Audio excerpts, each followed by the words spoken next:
Shalom to 12 tribes, all praise to the Most High, Yahweh Shem Yahweh Shai, Salaki, if I'm sweaty, just finished training. I'm going to speak on this only because multiple brothers have asked me about it, and because I did not see or hear of anybody speak on the matter with the type of decorum that I feel should have been spoken on the matter, right? At least from the angle that I see it. So first and foremost, there are multiple scriptures that say that the Most High will expose people in front of the whole congregation.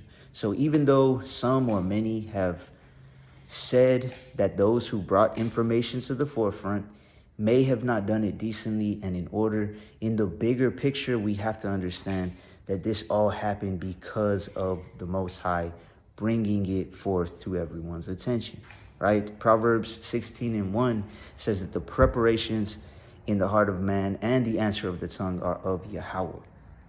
Another thing to keep in mind is that when people get exposed for scandals, we have to learn to look at it in a broader perspective, right? And I think sometimes, many times, most times, people get caught up in narrowing their view to the only person that's in the center of it, which it is necessary to judge righteous judgment and see who is at the center of it. But we also have to look at the situation in a whole in order to learn from it wholly or properly.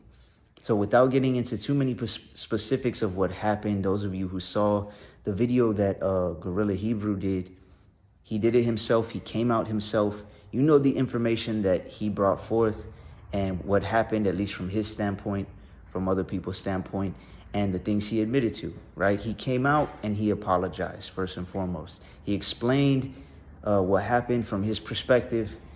He apologized. Whether you or I or anybody else thinks that it's sincere is of no importance to me, at least. He said he repented of his sins.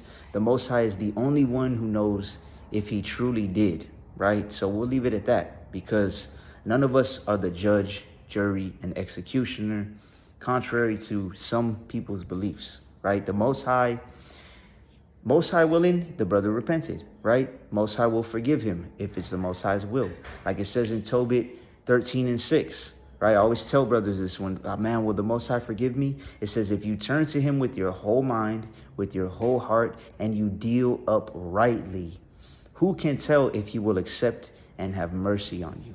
I'm paraphrasing, but I cannot tell, you cannot tell, nobody can tell, right? Only the Most High can tell. So nobody can condemn the brother, just like nobody can condemn anybody else, only the Most High. That being said, me looking at it from a broader perspective, right? Everyone in the nation needs to learn how to look at the whole situation. When these types of things happen, we have to look at it from a biblical lens. If you do, you will see that many times it's actually exposing those around the situation as well, right? Look at how people handle certain situations, how they handle serious situations. Are they handling it in a wise and biblical way, like our forefathers would have handled it?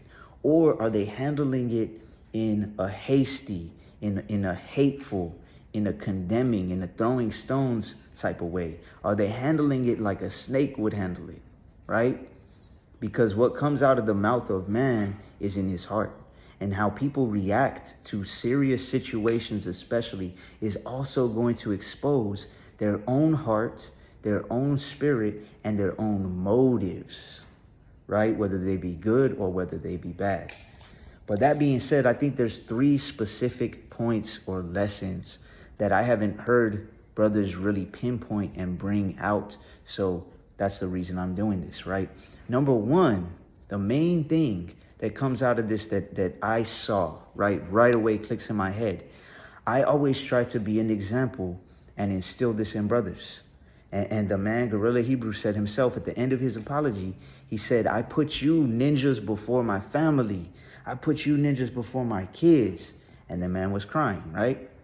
1 Timothy 5:8 says that if you don't provide for your family, you are denying the faith, right? 1 Timothy 3 says that a man that is a leader has to rule his own house well.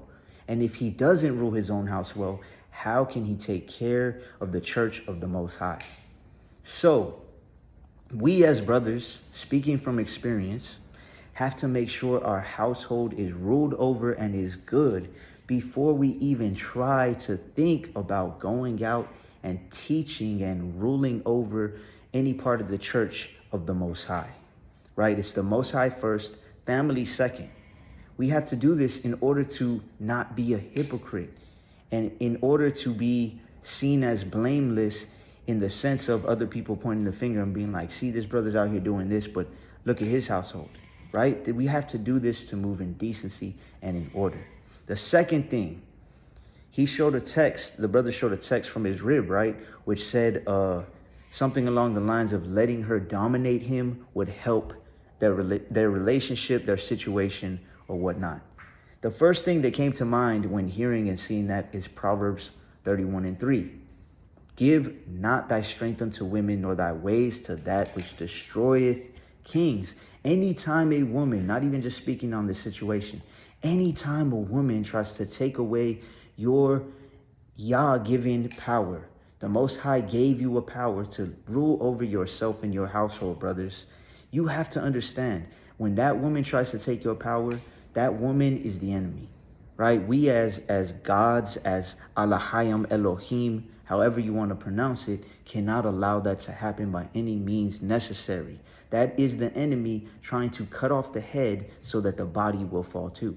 The third lesson is that anybody claiming to be an Israelite, anybody teaching the word needs to understand and overstand and understand that we have to hold ourselves to a higher standard, because we are held to a higher standard by the Most High himself. This is why 2 Corinthians 6:3 says that we are to give offense in nothing, because the ministry will be blamed.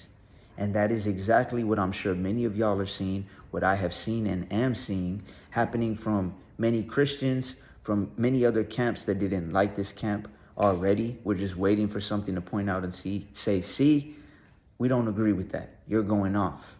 And it's understandably so, to be quite honest with you, right?